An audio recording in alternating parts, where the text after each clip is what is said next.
What's going on, guys? Welcome back to my channel. Today's video is all about underrated horror films. These 10 horror movies sitting next to me I feel are very underrated for various reasons. Now, you may not agree with me, and that is fine because as we always say, film is subjective. But I personally feel that these movies sitting next to me, they deserve a little bit more attention. Also, because we're right in the middle of spooky season in the month of October, you may want to watch something different because it's very, very common to fall back on our scary movie favorites. So if you're looking for something more outside the box that you've never seen before, then this video is for you. So I'm going to start off with a movie that is a part of a franchise that has the reputation of not being that great, but is actually a really, really solid movie. And it's Exorcist III. Exorcist III is a really, really great film. Now, I wouldn't put it ahead of the first movie because the first film to me, that is iconic. I mean, that is just on a different level.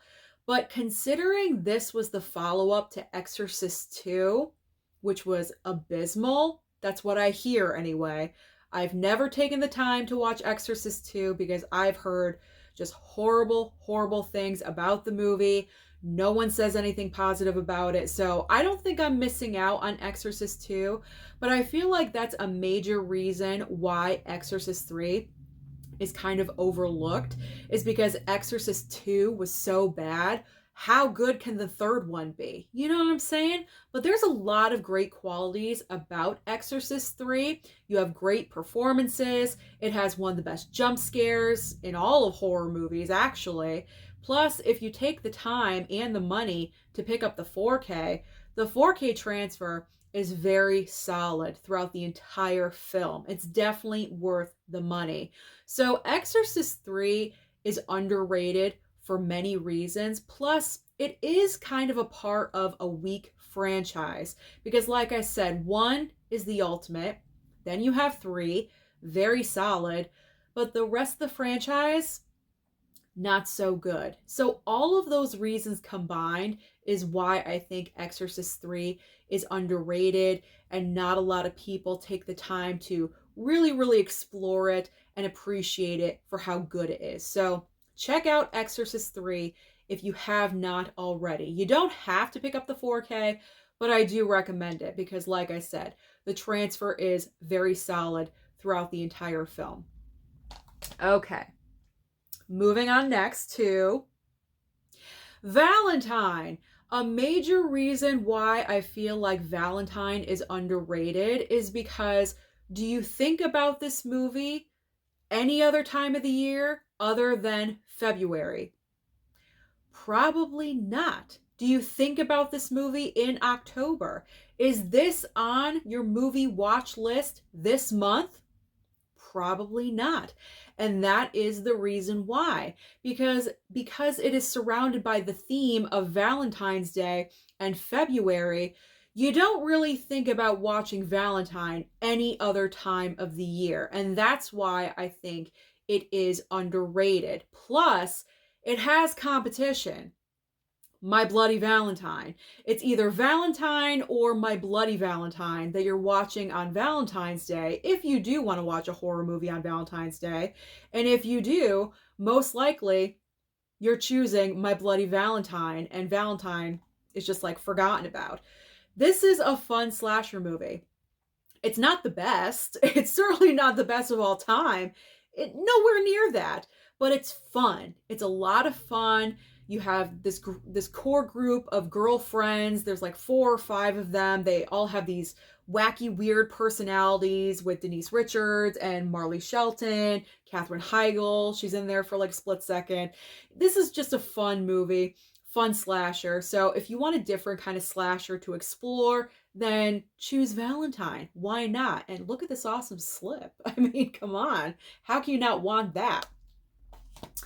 Okay, moving on to one that is a great choice if you don't want a bunch of blood and gore and you kind of want something a little bit more, dare I say, mystical, I guess. Mystical and kind of like, what the heck is happening here? and that is The Autopsy of Jane Doe.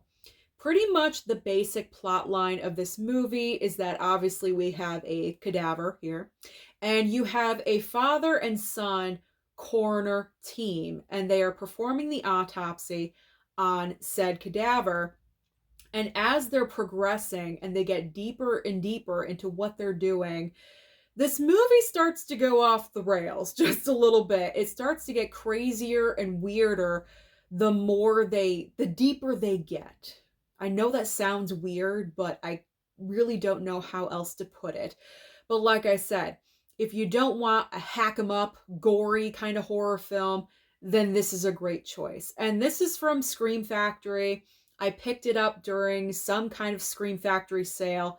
I got it for $8. So this is a great blind buy. Definitely worth the money. Worth your time. Worth your money. Check it out. Another movie surrounded by a pseudo holiday, I guess. And that is April Fool's Day. No one talks about April Fool's Day. Now, granted, you can kind of figure out where the movie is going. Don't get me wrong. I mean, anyone with 2 brain cells can kind of put things together. However, it does have a great twist at the very end, which is a highlight. Because if it didn't have the twist, you kind of be let down just a little bit. Because if you've been watching horror films for a while, you can put things together. It's really not that difficult. But having the twist in the movie helps it out a lot. But also another awesome benefit, I guess, I don't know, it just came into my head. Awesome benefit of this movie is that you have a lot of great horror actors in this film. There is Ginny from Friday Part 2 in here. She's my favorite Friday Final girl. Say that 5 times fast. Woo.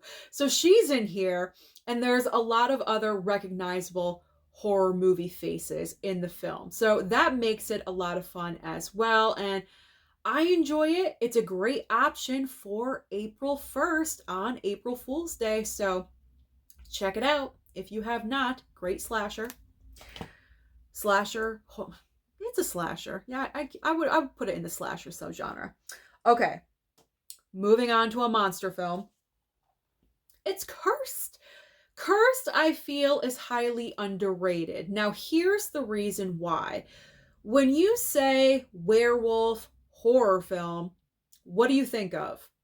An American Werewolf in London, right? That automatically, that's what 95% of people are going to say.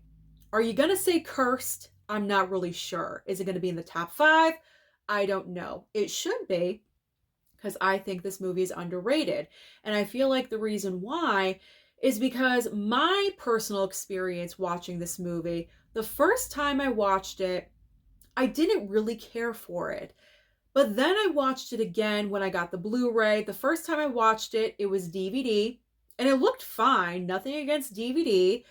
But I wasn't really thrilled with it. I was like, nah, it's basic. It was all right. It was just okay.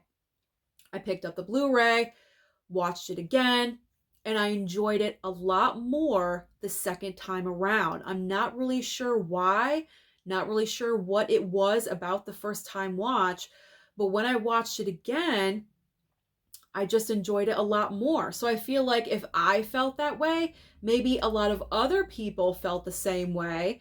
And that's why the movie's underrated, because no one is really going back for a repeat watch of Cursed. I mean, does the werewolf look a little janky?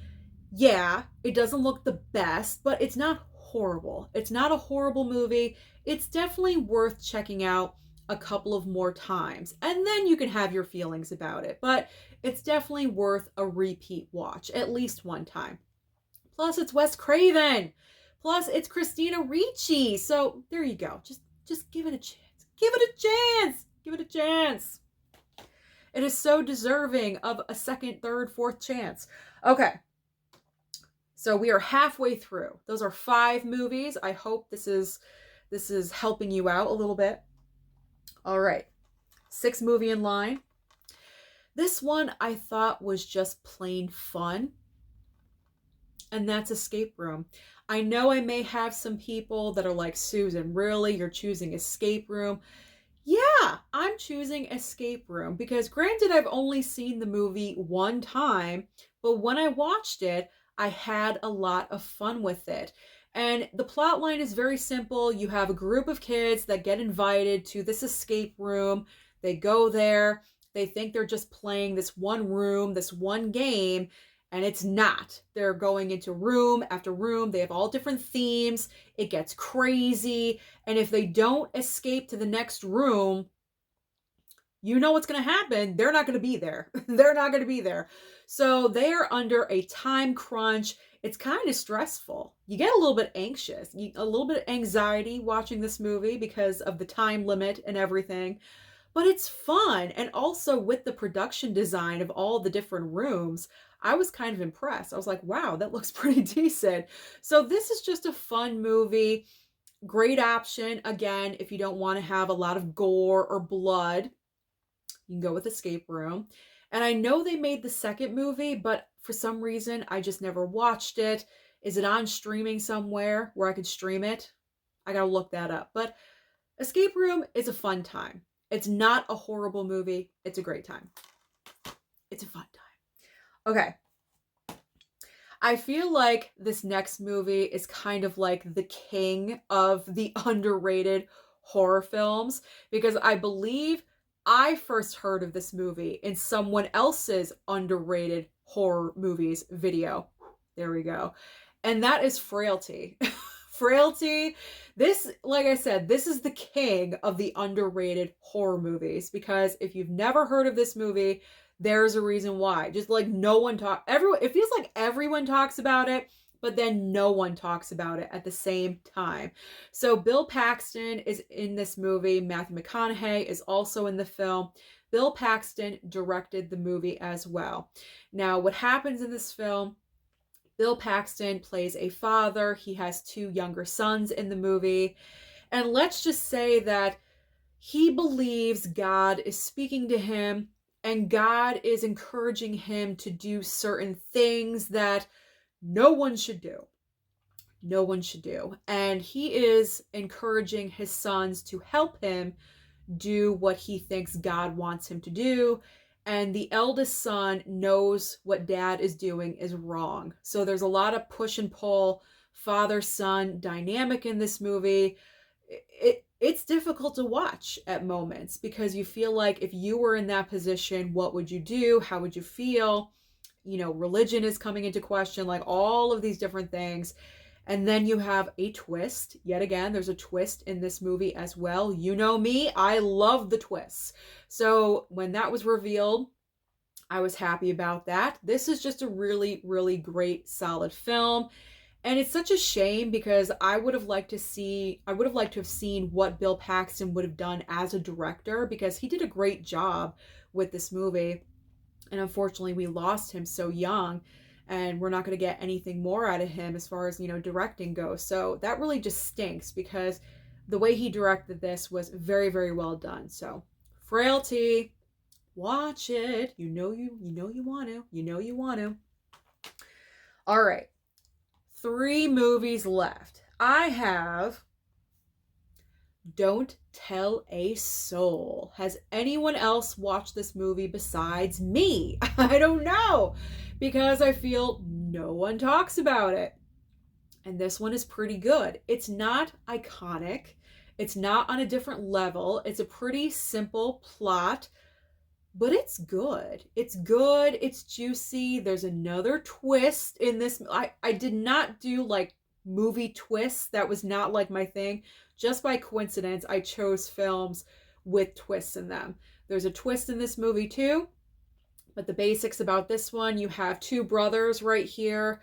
Their mom is very sick. They need money. So what they do is they're trying anything and everything to get cash. And of course, it's not legal.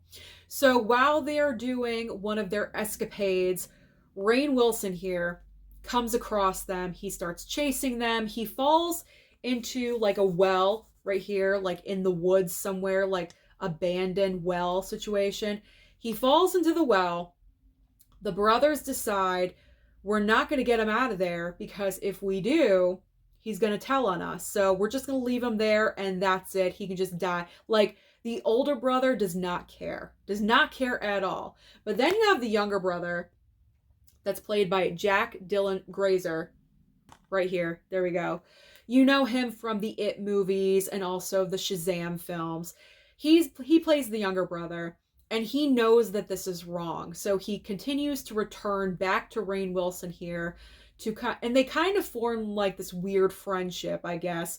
And it just goes in like weird places, but I feel like no one has ever talked about this movie. It was kind of like a random release a couple of years ago, and I've seen this as low as like $7.50. So I'm not really sure what the price point is right now, but I recommend. And I'm not sure if you could stream it either, but I feel like this one is definitely underrated. And yeah, it's not really like a full-on horror film. It's kind of more like psychological thriller, but I consider that horror because of the horrific circumstances, so that's why it's in there. But great psychological movie. Okay, we've got 2 left. So number 9 is Marrowbone. Now, I had never heard of this movie until I saw Basement Blues Tony mention this film in one of his videos on his channel, and I said, if Tony recommends this, or if he's talking about it, then I need to know what this is. So we have a great cast. All of these stars, except for Anya Taylor-Joy, but the rest are siblings in this movie, just to let you know. We have George McKay from 1917, the lead. He was fantastic, so he's great. You have Mia Goth, who's wonderful. And then you have Charlie Heaton right here from Stranger Things. So fantastic cast. And also Anya Taylor-Joy, obviously. So the 3 that I mentioned first play siblings in this movie. They also have a way younger brother. They're kind of like all around the same age, and then a way younger brother than them. And this movie, without giving too much away, it is very much about problems in a family and trying to escape your past and trying to portray a kind of persona that you want to be, but you're not. That's all I'm going to say about this movie, because if I say anything else, I'm going to start unraveling, and I don't want to get into it. But this movie really took me by surprise, because it was one of those films I didn't know where this was going. I didn't know what direction it was going to go. Right, left, side, like it was going all over the place. And finally, when it ends, you're like, what did I just watch? What did I just watch for 2 hours? This is such a good, solid movie. No one talks about this besides Tony. I haven't seen anyone talk about this film besides Basement Blues. So you need to get on Marrowbone. That sounded really wrong, but you know what I'm saying. You gotta watch this one. I'm not sure if you could stream it anywhere, but it is definitely worth your time. And if you want to pick it up, it's definitely worth your money as well. Okay. And the final film I will talk about is The Hunt. I feel like I may have mentioned this movie before, talking about underrated films, but I'm going to do it again because I recently rewatched it for my 90 movies in 30 days in October, and I just forgot how good / fun this movie is. So the basic concept of The Hunt is you have a group of strangers that are like drugged, and they're dropped in like the middle of nowhere, and it's the Hunger Games. Like, if you don't kill, you're gonna be killed. That is pretty much the scenario of this movie. And you have Betty Gilpin right here, who literally is like one of the most kick-ass final girls I've ever seen. We're talking almost on the level of, because like Linda Hamilton is like up here to me. In T2, she's the best. But she's right up there. She is right up there because she's ballsy, she's smart, and she knows how to use a weapon. And to survive in this kind of situation, You need to be all three. And that is what she is, because everyone thinks that she's stupid, like she's some dumb hick in this movie, and she is not. She's smart. She knows what's going on. And this one is gory. I will say that. When people die, blood is everywhere. So if you're not really the biggest fan of blood, you're kind of squeamish, I would probably avoid The Hunt. But Hilary Swank is also in the film. She's kind of like the head of the organization that's like in charge of doing all of this, and she's just so mean and evil, very stone cold, not caring, using these people as pawns in her game. It's just so gross and disgusting, but she played it really, really well. The main reason why this movie is underrated is because when this movie debuted in theaters, the pandemic was just starting. I feel like this came out in February or the end of February of 2020. And I think it was out in theaters for 1 week. And then all the movie theaters shut down for the pandemic. And that was it. So not a lot of people got to see this in the theater. And people kind of just forgot about it. It got lost in the shuffle, as I like to say. So if you haven't seen The Hunt, I highly recommend that you do.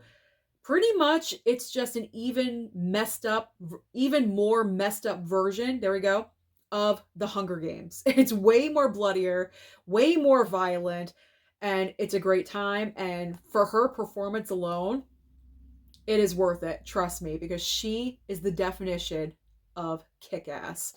So those are 10 movies that I personally consider to be underrated. So comment down below and let me know if you have seen any of these films. Do you agree with me? Do you think they're underrated? Or let me know what movies you think are underrated. Don't forget to like and subscribe before you leave, and I'll see you next time.